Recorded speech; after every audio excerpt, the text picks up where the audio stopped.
舞茸好きな人はレパートリーの一つとして加えてもいいんじゃないかなと思いますね。舞茸ステーキひき肉中間というメニューですね。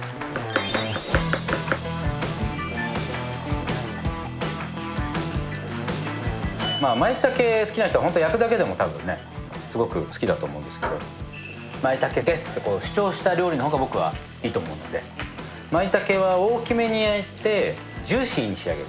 でそこに肉あんかけて一緒に食べると中のジューシーな水分が溢れ出してきてお肉と一体化すると美味しい料理になるというような感じですかね。入り口ひき肉、あんかけの酸味、噛めば噛むほど舞茸の旨味、うまいですね。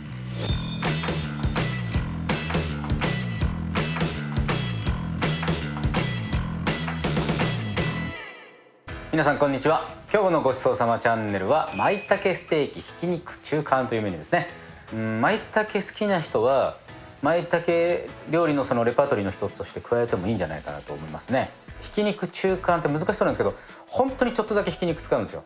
だから冷凍庫で少し眠っているひき肉とかなんかちょっとだけあったりしますよね。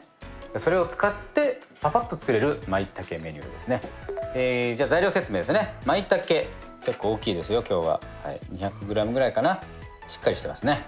にんにく、豚ひき肉、醤油、酢、砂糖、赤唐辛子、片栗粉、ごま油っていうほんと素朴ですね。舞茸好きな人は本当焼くだけでも多分ねすごく好きだと思うんですけど、舞茸は大きめに焼いてジューシーに仕上げる。でそこに肉あんかけて一緒に食べると中のジューシーな水分が溢れ出してきてお肉と一体化すると美味しい料理になるっていうような感じですかね。ではまずにんにく切ります。みじん切りです。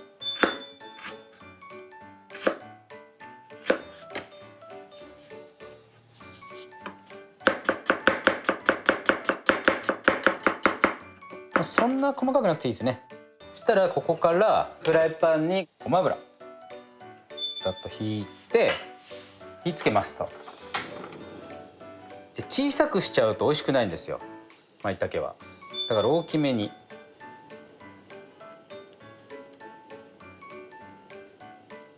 ほんとしっかりしてるなこれ。こんな感じかな。1個がこのぐらいのサイズがちょっと理想かな。そしたら煮ていきます。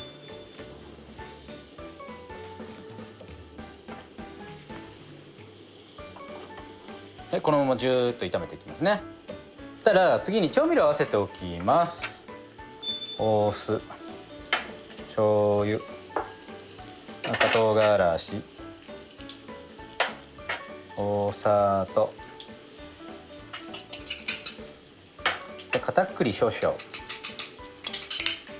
で片栗入ってるんで一回よく混ぜて溶かしておきますと。でもこんなもんなんですよお肉の量も。これで十分。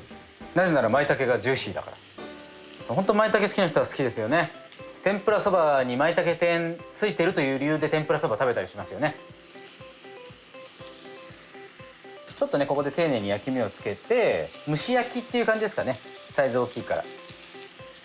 舞茸の思い出、どうせ舞茸の思い出って聞くんでしょ。そうです。1個あるな。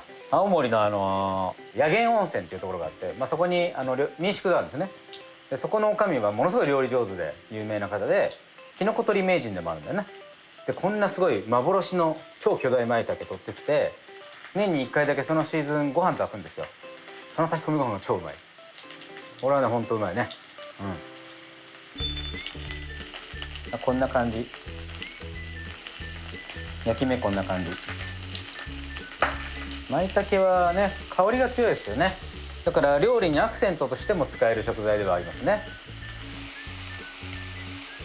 表面にねこうやってちょっと汗かいてくるんですよ。こうやって直接鍋肌に当たってないところ、当たってるところは焼き目ついて、要はそこから水分出てくるんですけど、当たってないところに水分浮いてくるんですよ。そしたらもう火通り OK ですね。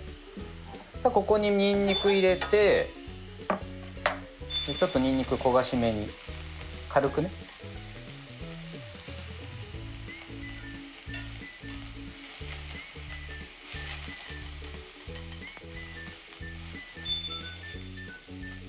そしたらお皿持っていきます。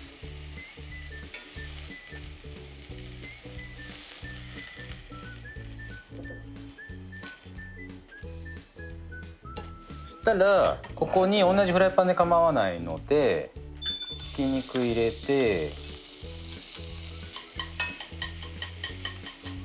すごい舞茸の匂いですね。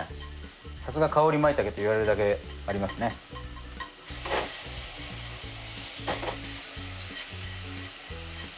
ひき肉火通ったらさっき混ぜた調味料もう一回そこに片栗粉沈殿してるんでよく混ぜて、じゃあ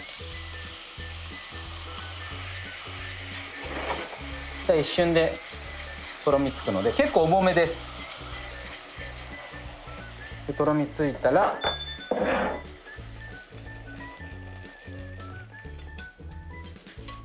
上にかけて完成ですね。